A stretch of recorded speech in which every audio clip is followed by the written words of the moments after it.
गुरु जी ने कथा वर्णन आरंभ किया। रात के 2 पहर बीत गए। कहत कथा इतिहास पुरानी, रुचिर रजनी जुग जाम सिरानी। और राम जी सुन रहे हैं। अच्छा एक बात बताओ, श्री राम जी को क्या पता नहीं है? विद्या निधि कहूं विद्या देनी। राम जी जानते हैं, प्रभु जानत सब, लेकिन गुरुदेव के आगे हाथ जोड़े बैठे हैं। जानने के बाद भी कथा सुन रहे हैं, क्योंकि गुरु जी बोल रहे हैं।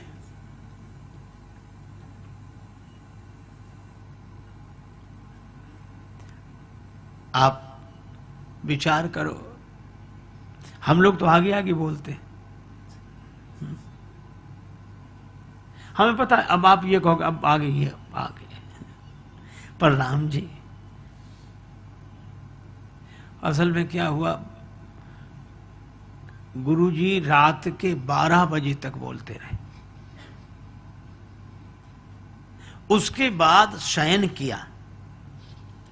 मुनिवर शयन कीन तब जाई, तो लगे चरण चापन दो भाई। दोनों भैया गुरुदेव के चरण दबा रहे हैं। अब गुरु जी कहते हैं पुनि पुनि बार बार मुनि आज्ञा दीनी। राम अब शयन करो, अब शयन करो।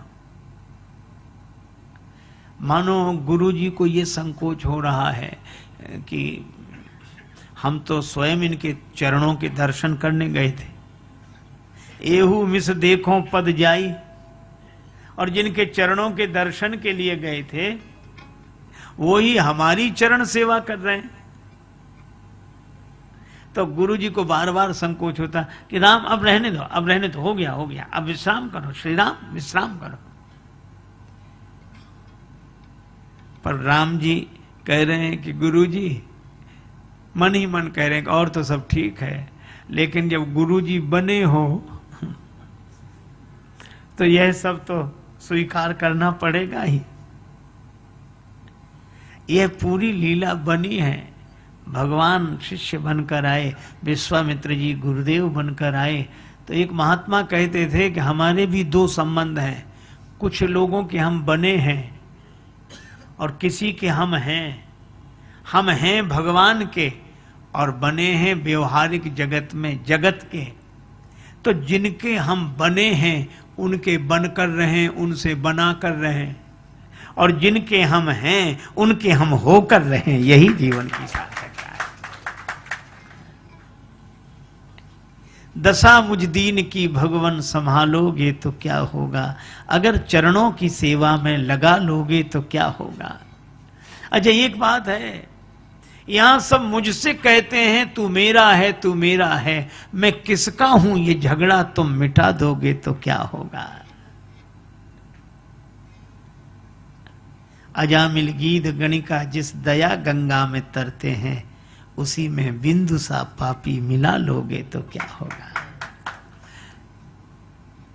जिन्होंने तुमको करुणानिधि पतित पावन बनाया है, उन्हीं पतितों को तुम पावन बना दोगे तो क्या होगा।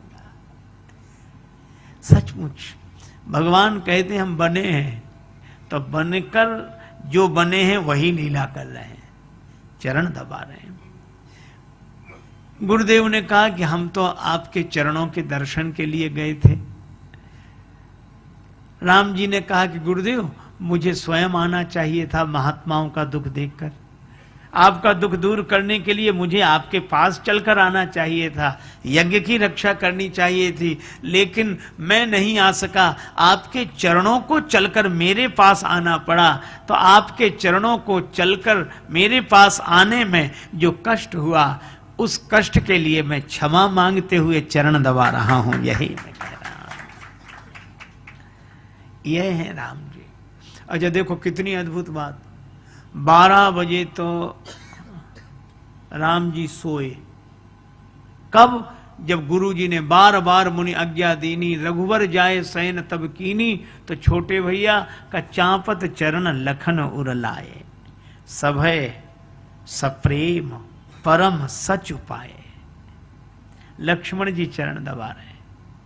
अब राम जी कहते हैं पुनि पुनि प्रभु कहे सोवहु ताता। आप विचार तो करो, रात्रि के 12 बजे के बाद ये घटनाएं, ये शिष्टाचार, ये सेवा का स्वरूप। तो लक्ष्मण जी पौढ़े उर्धरि पद जल जाता। लक्ष्मण जी सोए नहीं, पौढ़े अर्थात लेट गए। और इसीलिए ये तो सोने का क्रम, पहले गुरु जी सोए, गुरु जी के बाद राम जी के बाद लक्ष्मण जी, गुरु जी सोए, राम जी सोए, लक्ष्मण जी लेट गए। अच्छा, इसीलिए और जागने का क्रम देखो, जागे कौन? लक्ष्मण जी सोए नहीं जो जागे। अगर सोए होते तो लिखा जाता जगे लखन, पर जगे नहीं लिखा, उठे लखन। उठे लखन निस विगत सुनि अरुण शिखा धुन कान। गुरु ते पहले ही जगत पति जागे राम सुजान। लक्ष्मण जी उठे और गुरु जी से पहले ही राम जी जाग गए। यह क्रम, क्या मर्यादा। पुराने समय में कोई ब्रह्म मुहूर्त के बाद जागता था तो आश्चर्य होता था, और आज कोई ब्रह्म मुहूर्त में जाग जाए तो आश्चर्य होता है।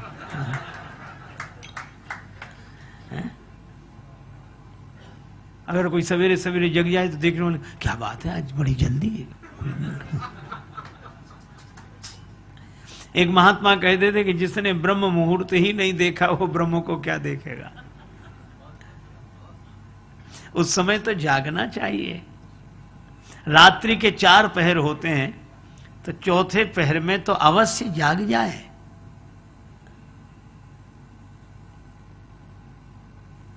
जब लंबी यात्रा करनी होती थी पुराने समय में, लोग पैदल पैदल जाते थे, तो मुसाफिर सबसे उठते हैं, रात्रि से ही उठ जाते थे जब जाना दूर होता है। हमारे साथ रहने वालों की एक आदत मैं बताऊं आपको, वो भी जागते नहीं, जगाए जाते हैं।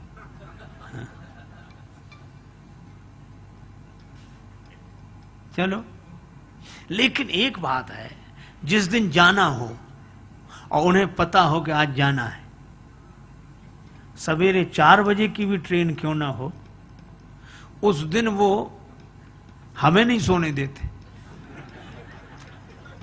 महाराज चलो, फिर देर हो जाएगी, महाराज चलो। और मुझे उनकी बात देखकर एक ही बात याद आती है कि जिस दिन हमें भी पता लग जाएगा कि हमें जाना है, उस दिन हमें भी नींद नहीं आएगी। ये मोह की नींद तब तक सताती है। जाना है, ये जिसने जान लिया। एक बार 3 आदमी गए, केवट से बोले कि हम नाव में घूमेंगे। केवट ने कहा पधारिए। नाव में बिठाया, पढ़े लिखे लोग थे। केवट से बोले, केवट तुम्हें इंग्लिश आती है? वो बोला, बाबूजी मुझे नहीं आती। किसी मछली का नाम है क्या? अरे नहीं नहीं, एक भाषा होती, तुझे इंग्लिश नहीं आती। दूसरा बोला, पुराना आदमी है, संस्कृत आती होगी। नहीं नहीं, मैं नहीं जानता। हिंदी, वो भी नहीं। तीनों बोले, तेरी 3 विद्या नहीं आती, 12 ने जिंदगी बेकार, 4 आने भर जी रहा है। उसने कहा जी जी। नाव पहुंची बीच नदी में,